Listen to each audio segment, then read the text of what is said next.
Pavarësisht mos një dakordësie të qartë mes Donald Trump dhe Volodymyr Zelenskit, fundjava solli një sër skenaresh nga mediat ndërkombëtare, të cilat, duke cituar burimin pranë shtëpisë së Bardhë, zbuluan disa nga planet më të mundshme për të dhënë fund këtij konflikti.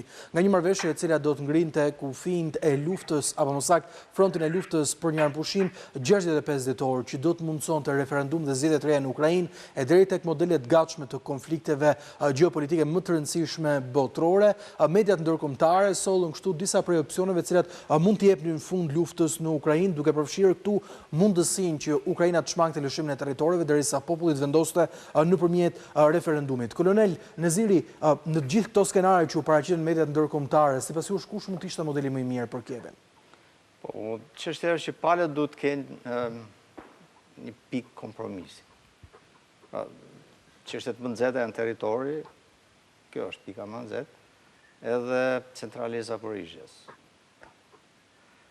Po, janë diskutuar disa opsione, por më optimali që në një farë mënyrë i kënaq pak a shumë të dyja palët dhe përfundon luftën, është një armpushim afatgjat, pa aktivitet më në front, pra pa luftë në front, pa luftime, ndalimi nga të vi ku është sot, fronti, krijimi një zone tampon, natyrisht monitorim ndërkombëtar, mund të jenë OKB-ja.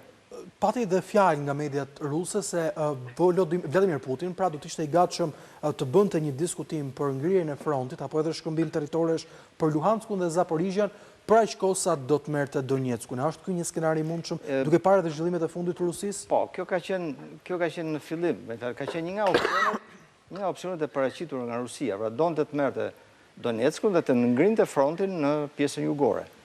Por opsioni më optimal është ky që të ngrihet fronti, pra një model, le të themi, i Kores ose i Çiprës, ku Ukraina nuk është e detyruar zyrtarisht pra të jap territor, pra nuk e njeh, pra janë ndaluar trupat aty ku është fronti, dhe nga ana tjetër Rusia nuk e merr zyrtarisht, por e kontrollon faktikisht në praktik.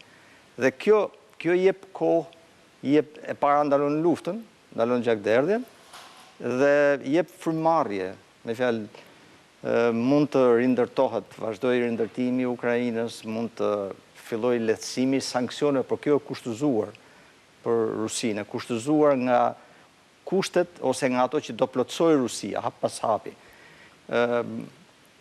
Po kështu mund në terma afatgjat, kjo krijon stabilitet, por nuk zgjidh problemin. Ndërsa sa i përket centralit bërthamor, është menduar që mund të kontrollohet, menaxhohet nga Agjencia Ndërkombëtare Atomike, IAEA, dhe prodhimi të ndahet përgjysmë ose shitja, me fjalë ato të ardhurat nga shitja. Kështu në një farë mënyrë, edhe çështjet e tjera. Edhe duhet thënë, Shtetet e Bashkuara duan përfitim nga Zaporizhja dhe plani i tyre i marrëveshjes arrin një ndarje 30-30-30.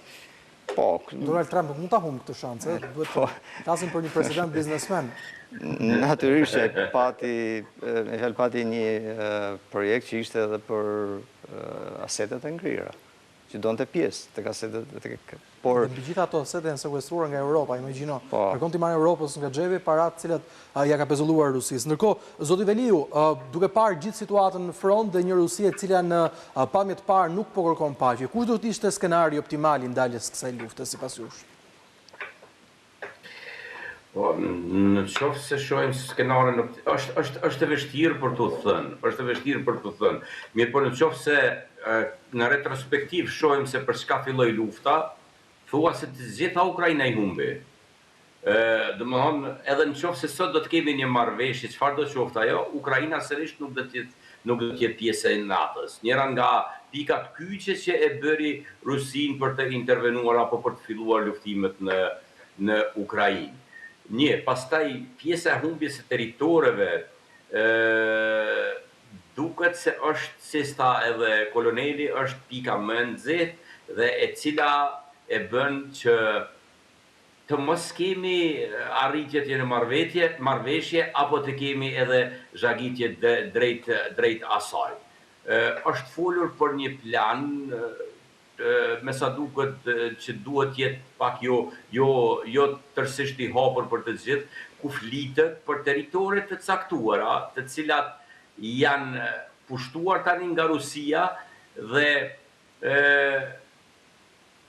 është përgatitur një plan sipas të cilit në ato pjesë ku janë të jetë banuara me nga komuniteti rus, të kenë një autonomi substanciale që në fakt përkon me atë që e tha dhe koloneli që do të jenë pjesë e Ukrainës, mirë po do të mbikëqyren nga rusët.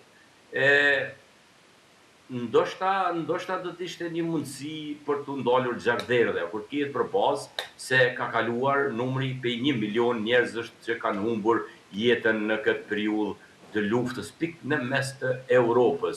Dhe mendoj që në këtë drejtim si Zelenski ashtu edhe Putini duhet shohin më tepër interesin e vendit dhe popullit të tyre, si sa të merren me presidentin biznesmen i cili në çdo rast gjithë politikën e ka kthyer në biznes dhe mundohet të përfitoj, duke filluar me asetet e ngrira që thatë ju më herët, pastaj me 30% edhe të centralit Zaporizhjes apo centralit bërthamor, pra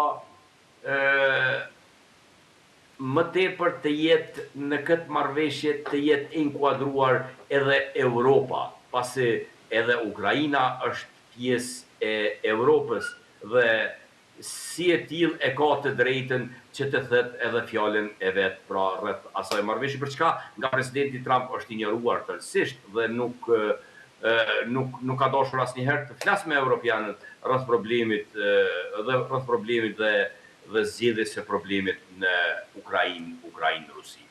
Tete qartë, ndërkohë, zoti Velio, duhet ju bëj edhe një pyetje të fundit, duke parë të gjithë, le të themi, trajektoren e këtij procesi për paqe nga Donald Trump. Mendoni se viti 2026 do të jetë një vit kur Kryeushtëpisë Bardhë do të zgjohet, do të kuptojë se është Rusia ajo që nuk e do luftën, dhe a parashikoni apo mendoni se mund ndodh një kthim 360 gradë i qëndrimit të tij për të furnizuar Kievin më shumë armë dhe më shumë municione, të cilat mund të jenë një kërcënim për industrinë e vjetruar ruse?